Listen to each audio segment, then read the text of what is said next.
Hello दोस्तों, step towards stock market YouTube channel पे आप सभी का स्वागत है।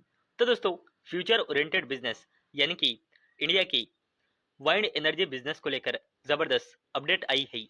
और दोस्तों, आज के इस वीडियो में हम उसी अपडेट को पूरा डिटेल में समझने वाले हैं और अपडेट के चलते हम किन किन कंपनियों को स्टडी कर सकते हैं वो भी हम आगे जाकर देखने वाले हैं।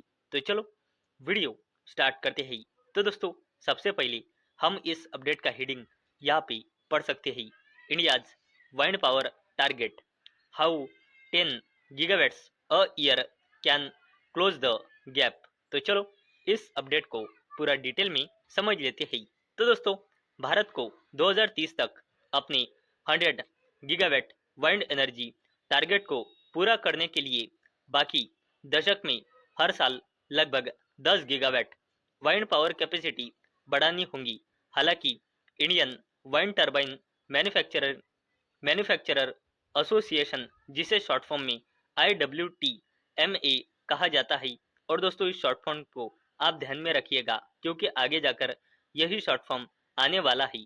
तो दोस्तों, इस IWTMA के एक रिपोर्ट के मुताबिक रेगुलेटरी दिक्कतें, ग्रिड कनेक्टिविटी की दिक्कतें, जमीन खरीदने में रुकावटें और दूसरी देरी के वजह से इसे लगाने की रफ्तार हो धीमी हो सकती है।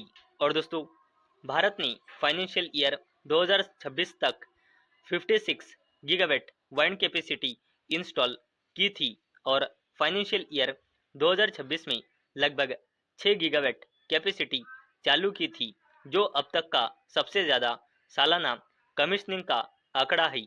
हालांकि रिपोर्ट में कहा गया है कि ये 2030 के टारगेट को पाने के लिए ज़रूरी रफ्तार से कम है। रिपोर्ट में कहा गया है कि 2030 तक 100 गीगावाट वाइंड टारगेट तक पहुंचने के लिए सालाना 10 गीगावाट कमिश्निंग बनाए रखने की ज़रूरत है और मौजूदा रिकॉर्ड उस लिमिट से कम है।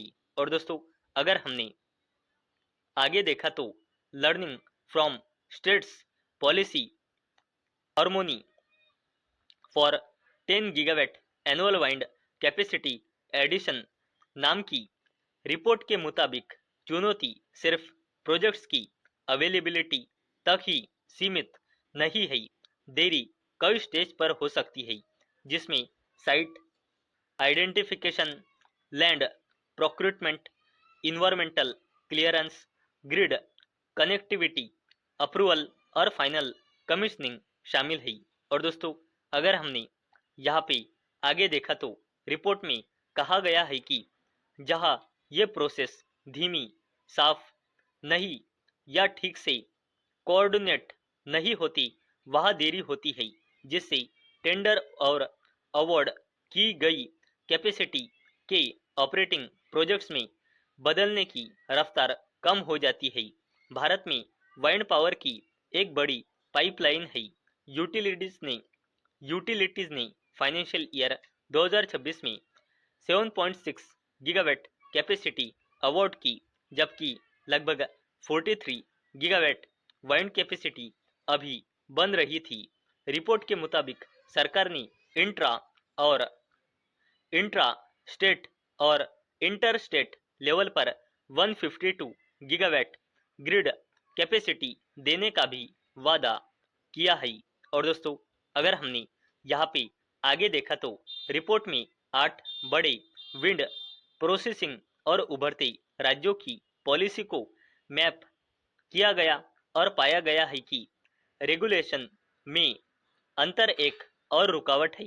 इन दिक्कतों में ग्रिड बनाने और बांटने में देरी, जमीन और रास्तों के खरी अधिकारी की दिक्कतें, रेगुलेटरी रुकावटें और पावर सेल एग्रीमेंट पर साइन करने में देरी शामिल है।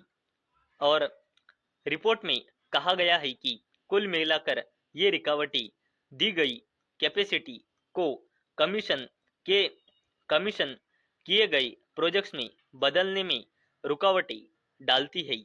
और दोस्तों, डिमांड असेसमेंट रिन्यूएबल खरीदने की जिम्मेदारी, ओपन एक्सेस जमीन का बंटवारा, ग्रिड कनेक्टिविटी, पावर खरीदने की एग्रीमेंट और विवाद सुलझाने के मामले में भी राज्यों में वाइंड पॉलिसी अलग अलग होती है। IWTMA के चेयरमैन गिरीश तांती ने कहा कि इन गड़बड़ियों के वजह से टाइमलाइन में देरी होती है, ट्रांजैक्शन की लागत बढ़ती है और राज्यों के बीच एनर्जी ट्रेंड में रुकावटें आती है, जो मिलकर डिप्लॉयमेंट की रफ्तार रो, रफ्तार रोकती है। रिपोर्ट में unified single window project registration, digital approval system और जमीन और ग्रिड से जुड़े अप्रूवल के लिए साफ तौर पे तय टाइमलाइन जैसे उपायों की बात कही गई है। इसमें सुझाव दिया गया है कि ग्रिड कनेक्टिविटी एप्लीकेशन के 30 दिनों के अंदर दी जाए। ये फिजिबिलिटी पर निर्भर करेगा। इसमें लैंड यूज कन्वर्जन के लिए तय टाइमलाइन और 30 दिनों से ज़्यादा की देरी होने पर अप्रूवल का भी सुझाव सुझाव दिया गया है। और दोस्तों, रिपोर्ट में कहा गया है कि इन उपायों को मिलकर लागू करने से भारत के मौजूदा वाइंड प्रोजेक्ट पाइपलाइन को चालू कैपेसिटी में बदलने में मदद मिल सकती है और देश के 2030 के वाइंड एनर्जी लक्ष्यों और असल में लागू होने के बीच के अंतर को कम किया जा सकता है। तो दोस्तों, हमारे इंडिया के फ्यूचर ओरिएंटेड बिजनेस यानी कि वाइंड एनर्जी बिजनेस को लेकर शानदार रिपोर्ट आई है और दोस्तों, अभी तक हमने उसी के बारे में बात की है। और दोस्तों, अगर हमने बात की कि हम इस वाइंड एनर्जी बिजनेस के चलते किन किन कंपनियों को स्टडी कर सकते हैं, तो इस अपडेट के चलते हम Suzlon energy, INOX wind limited, Adani green energy, JSW energy और टाटा पावर ऐसे ज़बरदस्त कंपनियों को हम इस अपडेट के चलते स्टडी कर सकते हैं। तो दोस्तों, मुझे उम्मीद है आपको ये वीडियो पसंद आई होंगी। तो दोस्तों, अगर आपको ये वीडियो पसंद आई होंगी तो इस वीडियो को लाइक करें और चैनल को सब्सक्राइब करें। और दोस्तों, मैंने ये वीडियो सिर्फ और सिर्फ एजुकेशन और इन्फॉर्मेशन पर्पस के लिए बनाई है। मेरी ओर से कोई भी रिकमेंडेशन नहीं है कि आप इन स्टॉक्स को बाय करें, सेल करें या फिर होल्ड करें। तो चलो, मिलते हैं अगले वीडियो में।